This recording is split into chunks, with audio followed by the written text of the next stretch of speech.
አንተ ሞኝ ይላል ከጉንዳን ተማር ይላል መጽሐፍ። ከምን ተማር ይላል? ከገብረ ጉንዳን ተማር አለ። ከገብረ ጉንዳን ተማር። አንደኛ ጉንዳን እንዲያው ብልሃቷ፣ አንደኛ ሳሰራ አታወራም። ጉንዳን የምትፎክር ሰርታ ነው።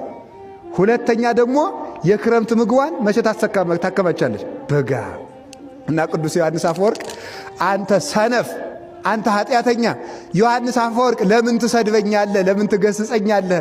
ትለኝ እንደሆነ እግዚአብሔር እንኳን እኔን ጉንዳንን መምህር አድርጎ ሾሞብሃል ይላል። ምንን መምህር አድርጎብሃል አለ? ጉንዳንን። ከጉንዳን ተማር ብሎ መጽሐፍ ቅዱስ ላይ ስለጻፈ ለአንተ እንኳን እኔ ጉንዳንም ታስተምርሃለች ብሎ ቅዱስ ዮሐንስ አፈወርቅ ይናገራል። ጉንዳንን የዚህ ዓለም ሰው በአጠቃላይ እኔም እናንተም ሁላችንም ኃጢአት ለምን እንደምንሰራ ግን ታውቃላችሁ? በመንግሥተ ሰማያት ፍቅር እስከምንነደፍ ድረስ ነው በኃጢአት የምንወድቀው። ሁልጊዜ ማንኛውም ሰው ኃጢአት የሚሰራው በመንግሥተ ሰማያት ፍቅር እስኪነደፍ ድረስ ነው። ከዚያ በኋላ ሰው ኃጢአትን መጸየፍ ይጀምራል። የመንግሥተ ሰማያት ምክንያቱም ፍቅር ፍቅርን ይተካል ነው አይደል የሚባለው? ሰው የመንግሥተ ሰማያት ፍቅር ሲነድፈው ምንም ነገር ከዚያ በኋላ ማስተዋል አይችልም።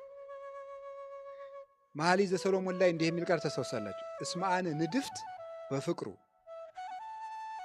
ያንን ልጅ ወንድሜ ሙሽራዬን አላያችሁት? ምን እኔ በሱ ፍቅር ተነድፍ ያለውና ይላል። መነደፍ ማለት እግዚአብሔር ክፉ ነገሮች ወደኛ ሲመጡ ዝም የሚላቸው ዋናው ምክንያት ምንድን ነው ሲባል እነዚያ ነገሮች እንኳን ቢሆን አስፈራርተውን ቃለ እግዚአብሔር ስላልመለሰን፣ ምክር ስላልመለሰን፣ ንስሐ አባት ስላልመለሰን፣ መጽሐፍ ስላልመለሰን፣ ስብከት ስላልመለሰን፣ ምንም ነገር ስላልመለሰን ቢያንስ የሚያስፈራሩ ነገሮችን እንኳን መጥተው ወደ ቤቴ ቢመጡ ብሎ ነው።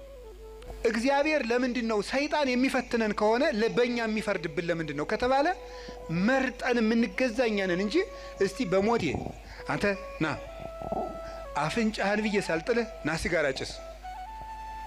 እስቲ ሰይጣን እንደዚህ ያለው ሰው አለ? አንተ ጆሮን ሳልል ና ስከር ያላችኋል? ሰይጣን ተገልጦ። ጸሎት ዋናው አጥር ነው።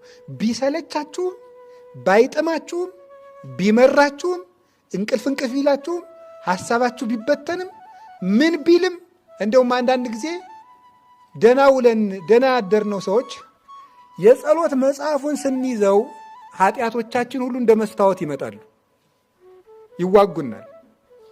ዝም ብለን እናንብበው፣ ግድ የላቸውም። የእግዚአብሔር ቃል ቅቤ ነው አይደል የሚሉ አባቶቻችን።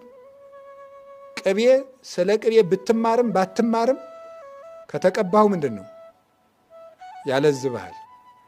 ጸሎቱ ቢገባህም ባይገባህም ከጸለይከው ልቡናህን